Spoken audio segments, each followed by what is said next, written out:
अम्बे जगदम्बे मात की जय। मुक्तिबोध परिवार में आप सभी साधक बंधुओं का स्वागत है। आज एक नए विषय के साथ मैं आपके सामने प्रस्तुत हुआ हूँ। नवरात्र के दिन चल रहे हैं, माता की आराधना चारों तरफ चल रही है। सभी लोग श्रद्धा, भक्ति, विश्वास, प्रेम से माता की आराधना में लगे हुए हैं।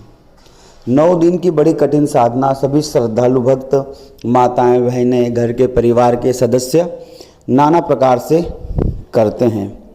कोई उपवास रह के, कोई लोंग पे, कोई मौन व्रत और कोई बिना चप्पल जूते के 9 दिन तक रहते हैं।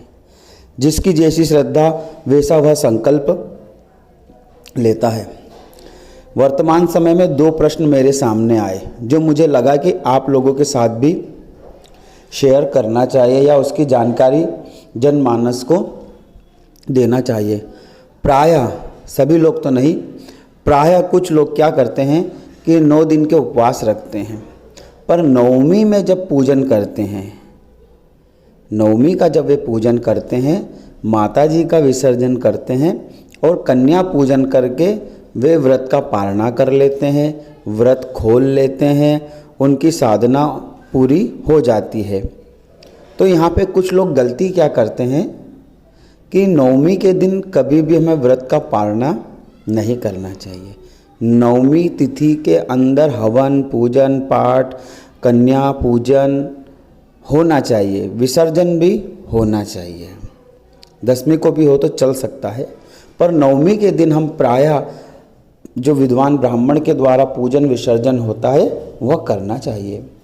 पर जब तक नवमी तिथि का समय रहे तब तक हमें व्रत का पारणा नहीं करना चाहिए। इस बात का विशेष जिन्हें जानकारी नहीं है, जानकारी के अभाव में जो गलत तरीके से व्रत का पारणा कर लेते हैं, उपवास खोल लेते हैं, तो फिर व्रत का फल हमें पूर्णतः नहीं मिलता।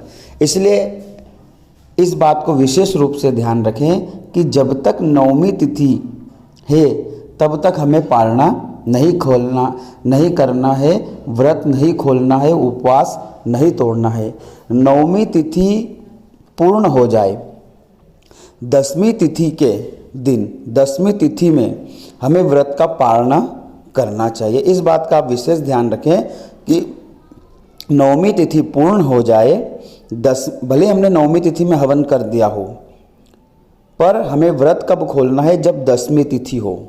जिस प्रकार हम एकादशी का व्रत पूर्ण करके द्वादशी के दिन समय में व्रत खोलते हैं, ठीक उसी प्रकार नवमी तिथि का व्रत करके, नवरात्रि का पूजन करके हमें 10वीं तिथि में पारणा करना चाहिए, व्रत खोलना चाहिए। नवमी तिथि में व्रत नहीं खोलना चाहिए, नहीं तो व्रत टूट जाता है।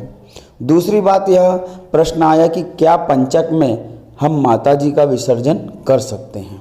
बिल्कुल कर सकते हैं। माता जी का विसर्जन एक देवीय साधना है और पंचक शुभ कार्यों में नहीं देखा जाता। पंचक यदि हम घास से छत भरते हैं तो उसमें देखा जाता है। कोई गमी हो जाए तो उसमें हम पंचक का दोष मानते हैं। भगवती की आराधना में पंचक का दोष नहीं माना जाता। इसलिए आप पंचक में भी माता का विसर्जन कर सकते हैं, हवन पूजन पाठ कर सकते हैं। तो आप 2 बात का विशेष ध्यान रखें।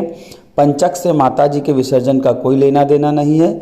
दूसरा, हम जब भी व्रत करें तो पारणा 10वीं तिथि के अंदर ही करें। यदि अभी तक आपने मुक्तिबोध चैनल को सब्सक्राइब नहीं किया है तो कृपया करबद्ध प्रार्थना है कि आप मुक्तिबोध चैनल को सब्सक्राइब करें। इसी प्रकार नित नई जानकारी के लेकर के मैं आपके सामने प्रस्तुत होता रहता हूँ। बोलिए अम्बे जगदम्बे मात की जय।